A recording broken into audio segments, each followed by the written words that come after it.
ఇక bus driver నిర్లక్ష్యం నిండు ప్రాణాలను బలుగొంది. ఓవర్టేకింగ్ చేయబోతూ డ్రైవర్ ఎదురుగా వస్తున్న బైక్ని ఢీకొట్టాడు. ఈ ప్రమాదంలో ఓ వ్యక్తి చనిపోగా మరో యువకుడికి తీవ్ర గాయాలయ్యాయి. ఈ ఘటన మైసూరులో జరిగింది. యాక్సిడెంట్ దృశ్యాలు సీసీటీవీలో రికార్డ్ అయ్యాయి.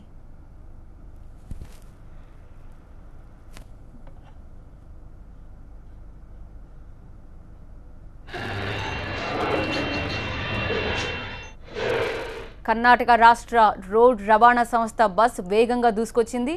డ్రైవర్ మరో వాహనాన్ని ఓవర్టేక్ చేసే ప్రయత్నంలో ఈ ప్రమాదం జరిగినట్టుగా తెలుస్తోంది. ఎదురుగా వస్తున్న బైక్ను ఢీకొట్టడంతో ఇద్దరు కింద పడిపోయారు. రక్తపు మడుగులో ఓ వ్యక్తి స్పాట్లోనే చనిపోయాడు.